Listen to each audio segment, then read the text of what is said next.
2 ఏళ్ల పాటు ప్లాన్ చేశారు. అమాయకులను టార్గెట్ చేసుకున్నారు. వారిని డొల్ల కంపెనీల్లో ఉద్యోగులుగా చూపారు.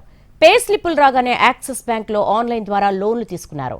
ఇలా సుమారు 10 కోట్ల మేర రుణాలు తీసుకున్నారు. 3 నెలలు ఈఎంఐలు కట్టారు. సీన్ కట్ చేస్తే ఎస్కేప్ అయ్యారు. నెల్లూరు యాక్సిస్ బ్యాంక్ స్కామ్లు తవ్వే కొద్దీ సంచలన విషయాలు వెలుగులోకి వస్తున్నాయి.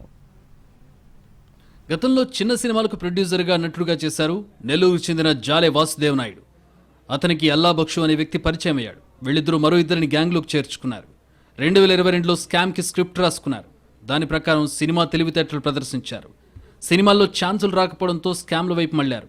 2 ఏళ్ల పాటు ప్లాన్ చేసి జిల్లా వ్యాప్తంగా ఉండే సుమారు 56 మంది గిరిజనులను సెలెక్ట్ చేసుకున్నారు. ఏజెంట్ల ద్వారా వారిని ట్రాప్ చేశారు. వారి ఆధార్ కార్డులు, పాన్ కార్డ్, సిమ్ కార్డ్స్ తీసుకున్నారు. 4 డొల్ల కంపెనీలను సృష్టించి 56 మంది అమాయకులను వాటిలో ఉద్యోగులుగా చూపించారు. 6 నెలల పాటు వారికి 75,000 నుంచి ₹1,00,000 వరకు జీతం వేస్తున్నట్టు పే స్లిప్పులు జనరేట్ చేయించారు. ఇంకేముంది, ఇంటర్వ్యూల వరకు సినిమా ప్రశాంతంగానే జరిగింది. తర్వాత బ్యాంకును బురిడీ కొట్టించే సీను రక్తిగట్టించారు. ఆన్లైన్ ద్వారా 56 మందికి సంబంధించిన వివరాలను అప్లోడ్ చేశారు.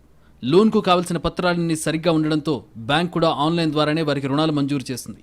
ఇలా నెల్లూరు ప్రధాన బ్రాంచ్తో పాటు ముత్తుకూరు బ్రాంచ్లో 56 మందికి లోన్లు మంజూరయ్యాయి. అనంతరం 3 నెలల పాటు లబ్ధిదారులలాగానే 3 నెలలు ఈఎంఐలు చెల్లించారు. వీరిలో చిన్న ప్రొడ్యూసర్లుగా ఉన్న వాసుదేవ్ నాయుడు దీనికి కర్త, కర్మ, క్రియగా పోలీసులు అనుమానిస్తున్నారు.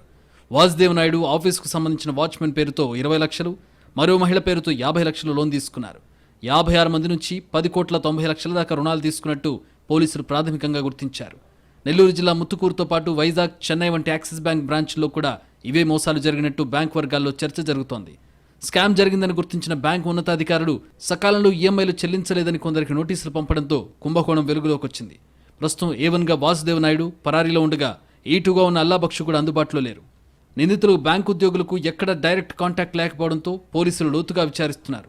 రూరల్ డీఎస్పీ ఘట్టంనేని శ్రీనివాస్ ఆధ్వర్యంలో బ్యాంక్ మేనేజర్ మదన్ మోహన్ విచారించారు. అతని దగ్గర నుంచి కొంత సమాచారం సేకరించి నిందితులు ఎక్కడున్నారనే దానిపై దర్యాప్తు ప్రారంభించారు.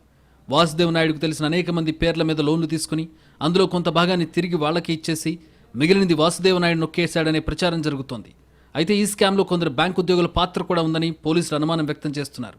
గతంలో చిన్న చిన్న సినిమాల్లో నటించిన వాసుదేవ్ నాయుడు కుబేరా మూవీ తరహాలో స్క్రిప్ట్ రాసి అమాయకులను ఆర్టిస్టుగా క్రియేట్ చేశాడు. వారికి తెలియకుండానే వారి పేరు మీద లోన్లు తీసుకోవడం ఈ సినిమాలో ట్విస్ట్గా మారింది. ఈ కేసును పోలీసులు ఎలా ఛేదిస్తారో చూడాలి.